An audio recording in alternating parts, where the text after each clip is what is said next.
¿Qué tal, amigos? Bienvenidos. Qué bueno tenerlos ahí, qué bueno que podamos conectarnos nuevamente hoy miércoles y esto va a ser parte de una dinámica de nuevas entrevistas que vamos a tener dentro de nuestra plataforma, dentro de lo que es VDM Radio, tanto en video como en audio.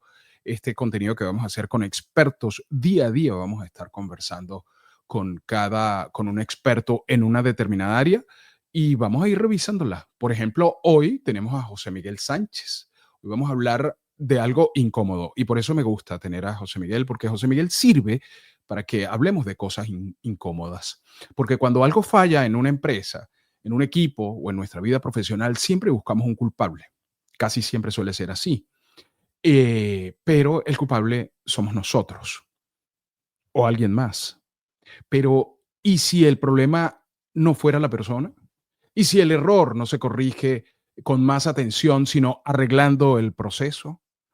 Bueno, nuestro invitado de hoy nos viene a dar frases motivacionales, no viene a dar frases motivacionales ni recetas rápidas, viene a cuestionar esa narrativa cómoda que nos encanta repetir. Esfuérzate más. Ustedes han visto en las redes sociales, esfuerza, hoy sí puedes, hoy va a ser un gran día. Bueno, José Miguel es un psicólogo especializado en alto rendimiento y es el autor del libro El viaje del líder. Trabaja desde hace más de 30 años con ejecutivos y líderes que entendieron que el verdadero cambio no empieza afuera, sino que empieza adentro. José, gracias por estar aquí y vamos a incomodar un poco a la audiencia. ¿Qué te parece eso? Bueno, no era mi objetivo a priori, pero vamos, si hay que hacerlo, se hace. Esa es parte de mi trabajo como psicólogo de alto rendimiento.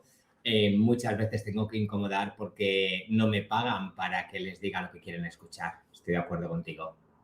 Y ahí es donde está lo fácil, ¿no? Es cierto que muchas veces la responsabilidad, o sea, a mí no me gusta hablar de culpa. Vamos a empezar por ahí. A mí no me gusta. ¿Quién tiene la culpa de esto? Tú eres el culpable. Eso me suena un tanto religioso, ¿no? Por mi culpa, por mi culpa, por mi gran culpa. Me suena un tanto a eso. Yo no creo en la culpa. Yo creo que, bueno, hay errores que o bien sea por omisión o bien sea por procesos.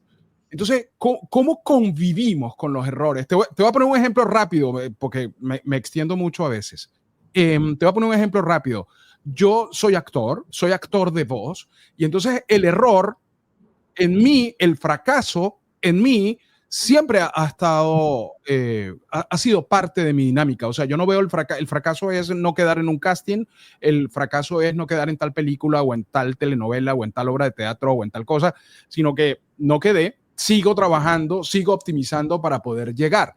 Y tal vez si lo hubiese considerado desde el principio, pues hubiese dejado de ser actor en el primer casting, ¿no?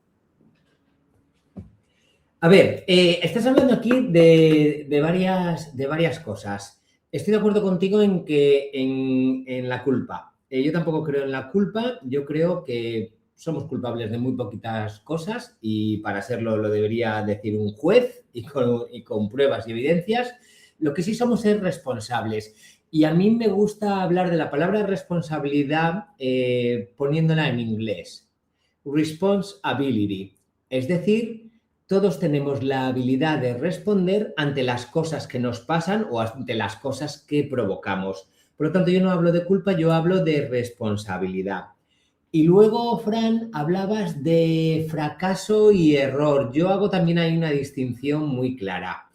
El error es lo que todos cometemos desde niños y muchas veces el error nos ha llevado a ser el adulto que somos porque el error conlleva aprendizaje.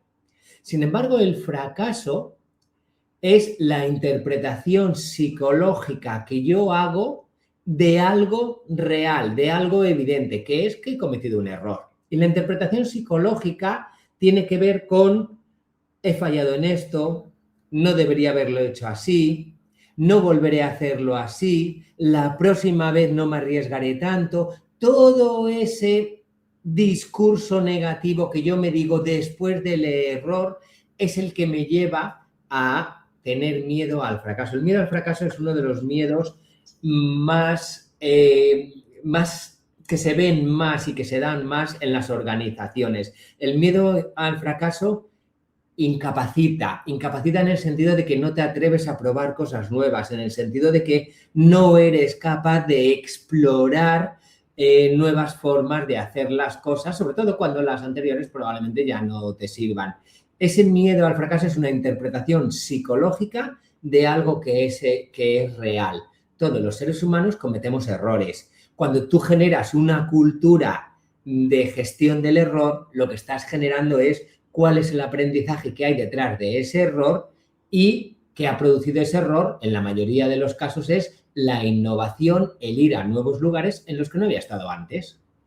Me gusta esa parte porque muchas veces, a ver, como en definitiva es gestión emocional, pero la gestión emocional no es una forma elegante de llamar a la fragilidad y de repente nosotros no queremos vendernos como personas que no somos frágiles, o sea, somos personas robustas. Bueno, sí, me caí, pero no importa, sigo adelante y todas esas frases prefabricadas que conocemos a veces, José.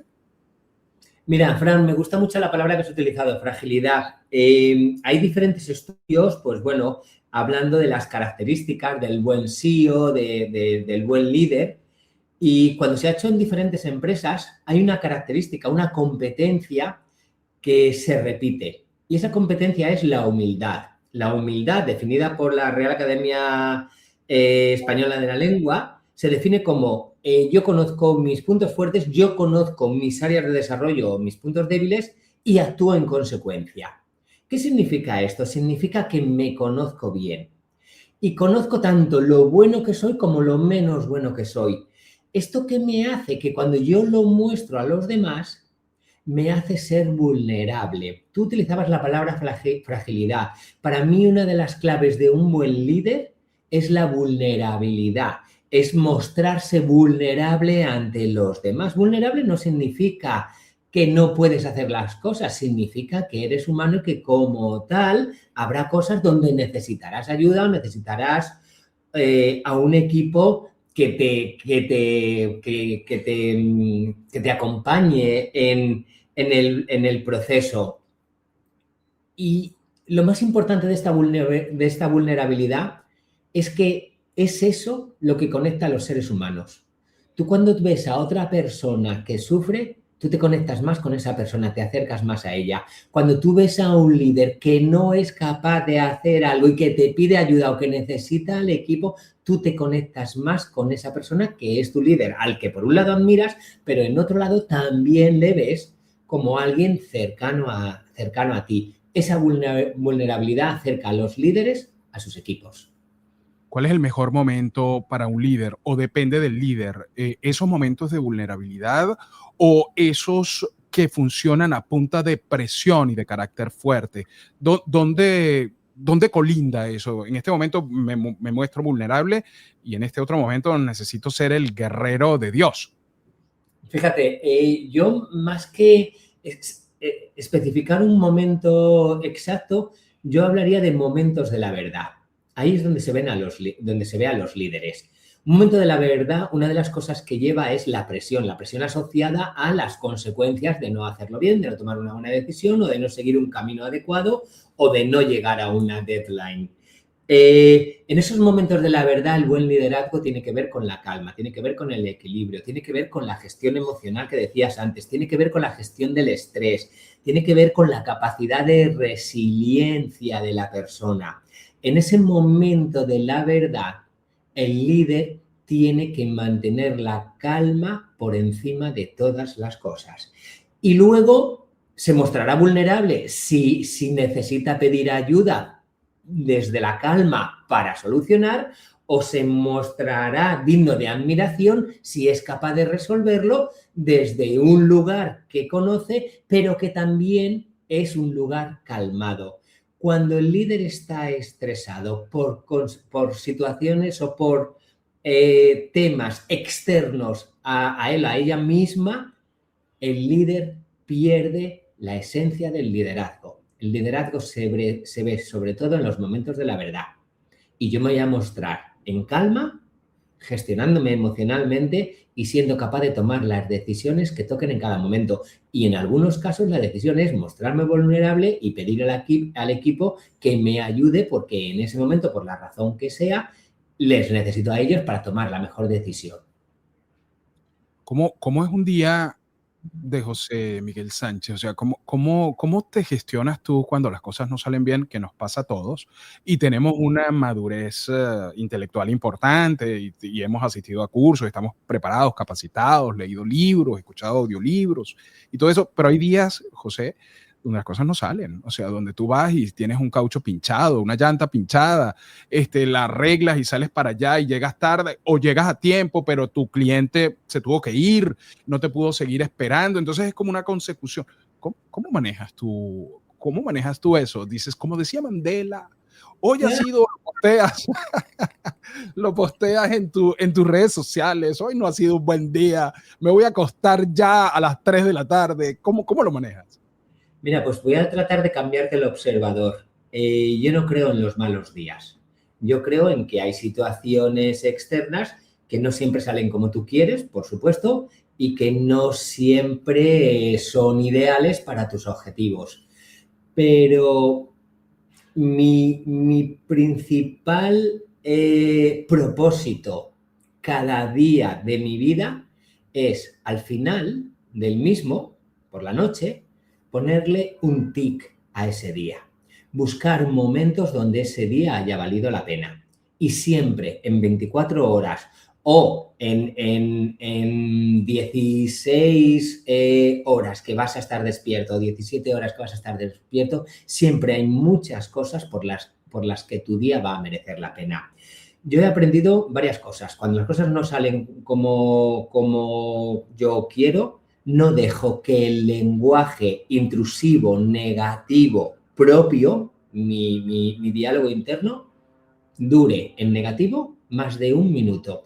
Tengo diferentes herramientas en las que lo que hago es que esos pensamientos negativos desaparecen, los hago desaparecer. ¿Por qué? Porque no me ayudan. El quejarme, el echar la culpa, el decir que mala suerte no me va a ayudar. Con lo cual, rápidamente, al eliminar eso, me pongo en modo ¿y qué puedo hacer? Una vez que ha pasado esto, se me ha pinchado una rueda, ¿qué puedo hacer? ¿Qué sí puedo hacer? Voy a llamar al mecánico, la voy a arreglar yo solo si tengo las herramientas, lo que sea. Voy a llamar a mi cliente para decirle que no llego, si puede esperarme, si no, cuando ponemos otro día, etcétera, etcétera, etcétera. A mí me ha llegado a pasar de perder un avión, de incluso en la aduana de Estados Unidos, de tener problemas para entrar, etcétera, etcétera.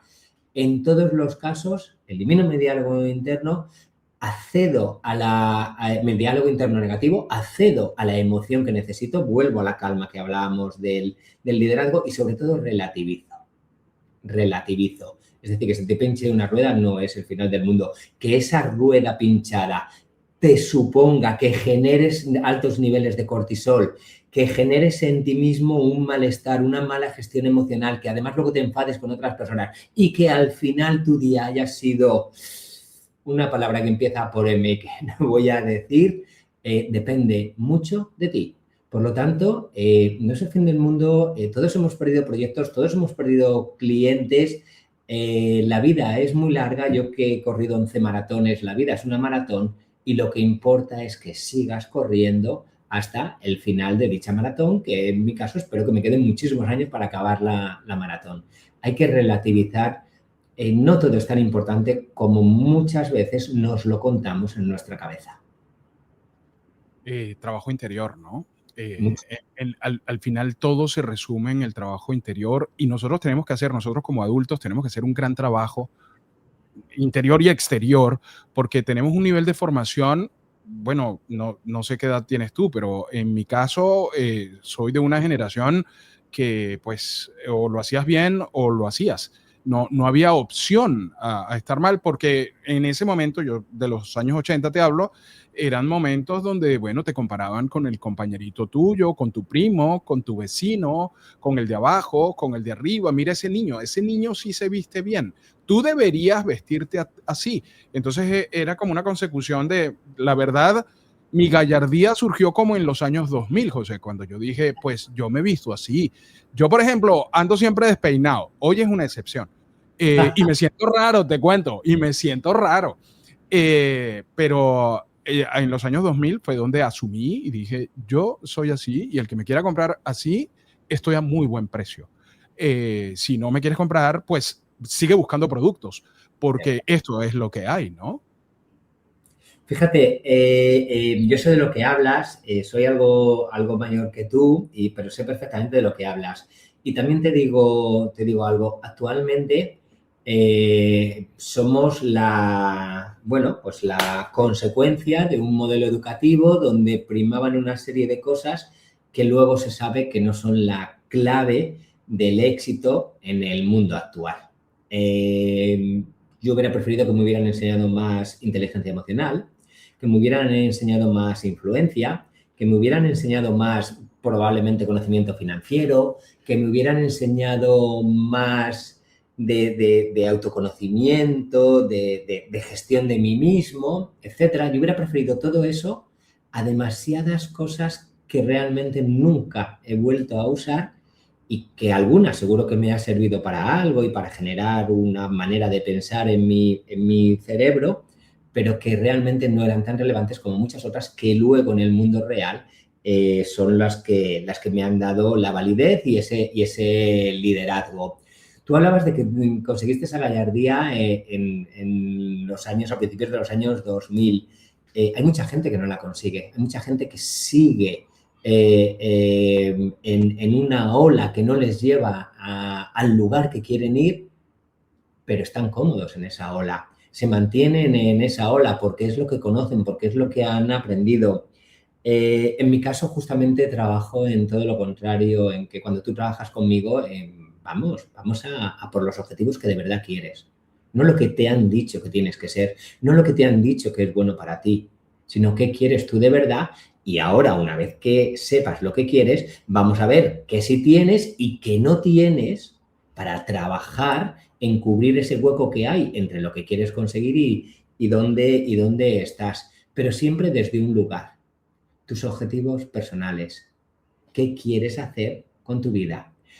Para mí eso es el alto rendimiento. Cuando hay congruencia en lo que quieres hacer y en lo que realmente estás haciendo.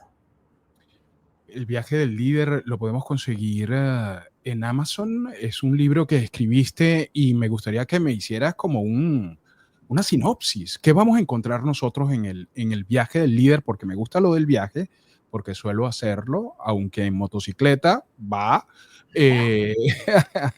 Y porque, bueno, de alguna manera he sido líder en algunos sectores donde me he desarrollado. Y entonces aquí convergen los dos conceptos. Pues mira, muy rápido, quería hacer un libro diferente. Este es mi tercer libro. Mi primer libro era Poderoso como un niño. ¿Qué tienen los niños que hemos perdido los adultos? Tú has hablado varias veces de ellos. El segundo es estrés, gestión de la presión, la experiencia de resetearse. Busca sobre todo el entender qué pasa en mi cabeza y en mi organismo cuando tengo estrés y cómo salir de ahí. Y me apetecía hacer un libro diferente. El viaje del líder es una descripción de muchos líderes con los que he trabajado, algunos muy malos y están por ahí, y sobre todo es una descripción del tipo de liderazgo en el que creo que he visto, que he conocido a líderes que trabajan así, que yo le llamo liderazgo transformador, y que le llamo liderazgo transformador porque si está muy arriba, CEO de una compañía, transforma la compañía. Si está un poco más abajo, transforma al equipo que dirige, pero lo más importante es que se transforme a sí mismo, a sí misma. Para mí, el liderazgo transformador tiene que ver con eso, con la transformación que nace dentro de ti y que se expande, que resuena hacia afuera a todas las personas que puedas llegar con tu liderazgo. Y le llamo el viaje porque yo entiendo que lo que hacemos aquí en este mundo es un viaje. Alguien me dijo, bueno, ¿y este viaje del líder hasta cuándo dura? Pues hasta que dejemos de estar aquí. Porque nosotros seguimos liderándonos incluso cuando ya no estemos en una organización, incluso si nunca hemos estado en una organización, tenemos que liderarnos y liderar a los que están cercanos. Si tienes una familia, si tienes amigos, liderar a otros en diferentes momentos. Por lo tanto, sí, es un viaje Y es un viaje que empieza dentro de ti, pero que resuena y que transforma alrededor de ti. Por eso le llamé así. Excelente, José. Pues siempre es un gusto conversar contigo, siempre es un gusto escuchar esas cápsulas que nos entregas con cada respuesta, con cada análisis. Bueno, porque nos pone a pensar y lo que yo decía en un principio, pone a incomodar. Y creo que necesitamos más gente que haga incomodar. No sé qué piensas, pero necesitamos más Bad Bunny, o sea, necesitamos gente que incomode un poco más. ¿Sabes? Estamos como muy conformes con todo lo que está pasando y de repente aparecen estos personajes que hablan y se proyectan de manera diferente y el mundo como que se siente abofeteado, ¿no? Cierto. Fíjate, vamos, la comparación entre Batman y yo es años. Pero sí que es verdad que yo trabajo. A mí la palabra incomodar no me gusta tanto porque no creo que yo sea quien tiene que incomodar. A mí me gusta mucho trabajar desde el retar. Yo trato de retar a las personas que están cerca de mí o que me contratan. Fíjate, esa parte de incomodar y llegar a más gente.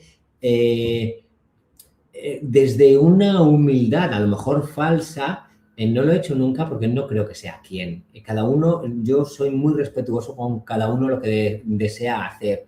Si tú me contratas, el conformismo lo voy a destruir, a destrozar, a ayudarte a que desaparezca. Pero si tú no me contratas profesionalmente, que tú seas conformista, yo no soy quien para destruirlo. Y esto es algo que he aprendido, porque cuando tú eres joven y haces psicología, tú empiezas a ver que tienes herramientas para cambiar la vida a todo el mundo.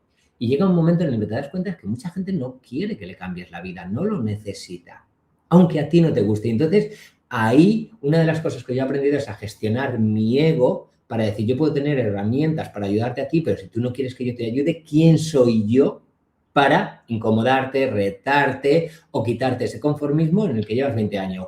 Ahora, si me das la autoridad porque dices, oye, José Miguel, quiero trabajar contigo, ahí sí, ahí vas a encontrar a alguien que te va a retar hasta un punto en el que acabarás odiándome. La única parte buena es que no te reto a ti persona, reto a tu conformismo, a tus creencias limitantes, a tus emociones no adecuadas, a tu discurso erróneo para los objetivos que quieres conseguir, etcétera, etcétera, etcétera. Nunca a la persona, sí a lo que le rodea y que no le ayuda a conseguir sus objetivos. Y desde ese lugar en el que tú te ubicas, ¿cómo identificas cuando una persona necesita ser retada o no? Porque muchas veces la gente llega, necesita ser retada, pero no lo reconoce. Dice, no, pero es que yo estoy, no, pero es que yo como nadie. Y tú dices, ahí está la esencia. ¿Qué haces? ¿Te replegas o le muestras las cartas? Para mí hay como dos situaciones. Una, estoy hablando contigo como estamos hablando ahora y yo no te voy a retar, no soy quien y no me lo has pedido, con lo cual no voy a utilizar mi ego para ir a un lugar que no me toca. Dos, tú has pedido trabajar conmigo y entonces sí, vas a esperar eso. Que es una de las cosas que me ocurre, que además cada vez que sale me encanta y sale muy a menudo. José Miguel, tienes razón. José Miguel, es verdad, ya lo he visto. Es como, has llegado a un lugar en el que yo ya sé que estoy. Y entonces ahí siempre digo, ¿y qué estás haciendo para cambiarlo? Porque cuando tú me estás diciendo, sí, es verdad, sí, ahí estoy, lo que me estás diciendo, porque lo estamos trabajando, no es donde quiero estar. O otra es, José Miguel, ya lo sé. ¿Y qué estás haciendo diferente para cambiarlo? Y ahí es donde te voy a retar. Y es verdad que muchas personas ahí es donde les duele, porque de repente tienen que empezar un viaje, por utilizar la misma palabra, un viaje diferente. Y luego hay otra cosa que he aprendido con los años, que es hasta dónde puedes entrar en cada persona. Hay personas con las que voy a ir más despacio, más tranquilamente, por esa fragilidad de la que hablabas antes, y hay personas que voy a ir desde el minuto 1, les veo que están por la labor, desde el minuto 1 vamos a destrozar todo aquello que no nos vale. Y eso no sabría decirte cómo, pero con el tiempo he aprendido a leerlo, lo tengo muy claro y mi manera de actuar con diferentes clientes es completamente distinta en función de lo que vea que son capaces de asumir en cada momento o con lo que estemos trabajando. Bueno, quedó demostrado, José Miguel Sánchez, que cerramos un ciclo de conversación y de repente abrimos otro y nos pasamos para el otro y rompemos también nosotros con los protocolos de entrevista, de cierres, pero está bien. De eso se trata. José Miguel, gracias por aceptar la invitación. Gracias. Vuelvo a despedir. Yo vuelvo. Yo lo intento de nuevo, a ver qué tal me sale. Gracias por tus reflexiones, gracias por tus respuestas que nos ponen a pensar y nos incomodan de vez en cuando. Gracias. No, espero verte pronto, José Miguel. Muchísimas gracias. Yo también lo espero. Si me permites, mi Instagram, jmiguelsánchez. Por favor. Tengo una hija que me dice, papi, dilo siempre. Y ahí está todo, ahí está mi web, ahí está todo y es donde más me muevo ahora, jmiguelsánchez. Y nada, gracias de nuevo por esta conversación. Ni siquiera le llamo entrevista. Me encanta conversar contigo y ha sido un verdadero placer. El placer es mutuo. Estoy poniendo ahí está, ¿no? José Miguel Sánchez M, o sea, J. Miguel Sánchez M está ahí para todas las personas que se quedan hasta el final y quieran seguir. De todas formas, yo voy a poner tu cuenta también en los posts de promoción y todo esto, y te voy a poner a colaborar y todo esto, porque para poder llegar a más comunidad. Sí es. Vale. Te mandamos un abrazo. Cuídate mucho. Gracias de corazón. Chao. Hasta la próxima vez.